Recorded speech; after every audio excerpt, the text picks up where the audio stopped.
4, 3, 2, namaste, and welcome to this week's episode of Saltines and Skilly-doo-bop-shee-wop-zoop-hop, yours truly, Coffee. Before we dive in, how about a word from our sponsors? That's right, Saltines the Coffee is brought to you by the NBC's The Medium, starring Patricia Arquette. The show follows housewife Alison Dubois' escapade solving crime using her psychic abilities, and while the show is unjustly cancelled by the jackals at NBC in 2011, we devote our sponsorship slot in hopes of inciting a reboot. In utter Shawshank faction, we will continue sending letters until our demands are met. And if you have doubts, either of my ex-wives can vouch for my tenacity. Speaking of tenacity, how about this podcast? That's right. As our longtime listeners know, we've been exclusively surfing the FM waves for the past 28 years, so those true saltiness out there are probably wondering, why the shift to a podcast? I mean, I think it's only fair that I explain. I met someone. Gasp. I know. How could a microphallid cuckold such as myself get so lucky? I ask myself this every day. Lippity-loop-lop, love is in the air. Shower us with the details, my friend. I mean, she's gorgeous, she's funny, intelligent, sexy. And 39 years your junior, if I'm not mistaken.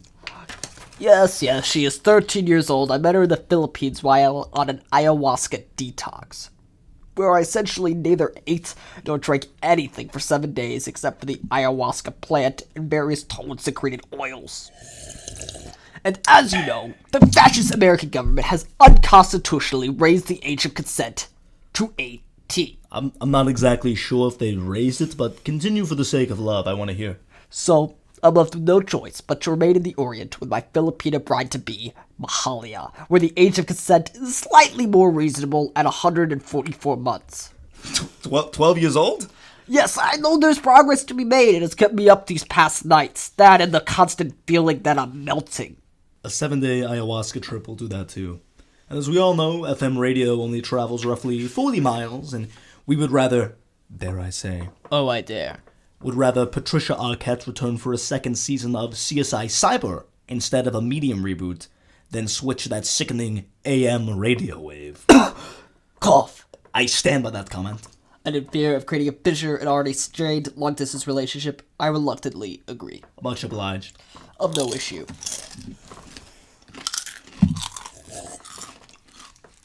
I must admit, though, I'm happy things are looking up for you, my psychedelic sidekick, because life is currently a little crummy here in the Koff Corner.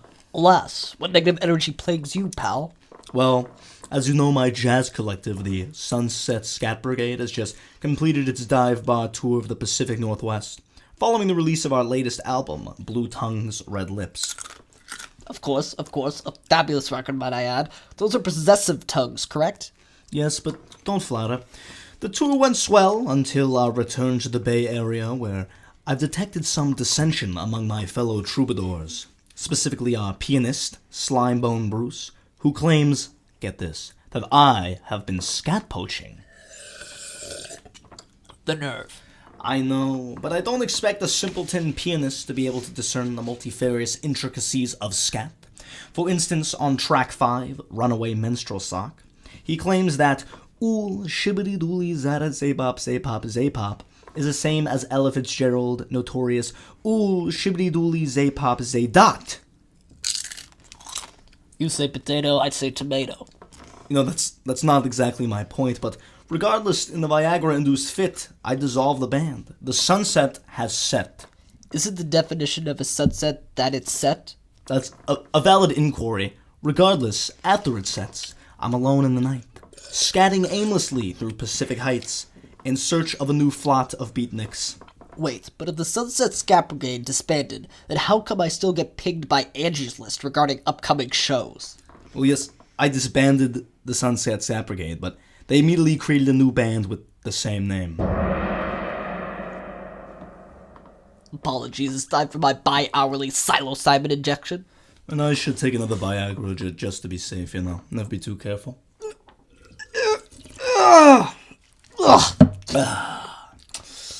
Sorry, what was I saying? Yeah, so anyway, I've been keeping up with my dream journal pretty consistently. I recently dreamt that I was a reptilian version of Karen Gordy's character from Saturday Night Fever.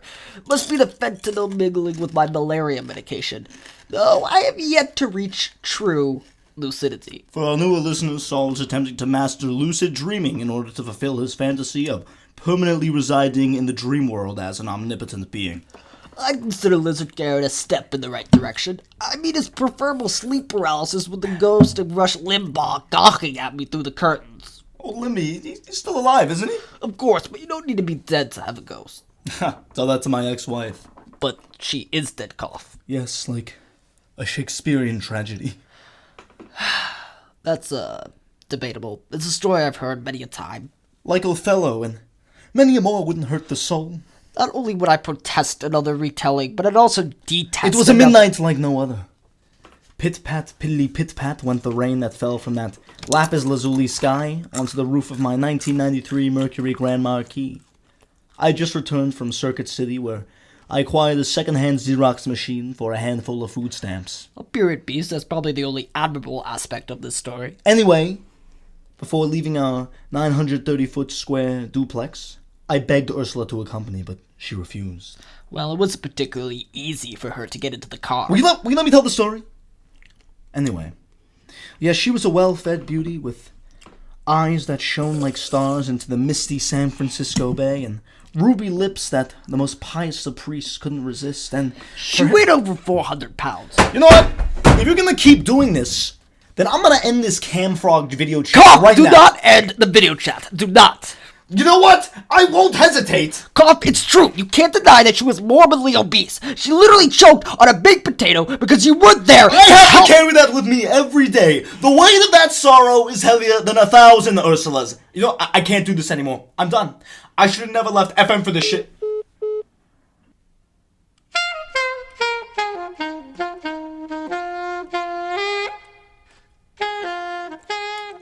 Well, I suppose that's our show. Patricia, if you were listening, please excuse Koff. Hopefully we can be back soon with some more saltines and coffee.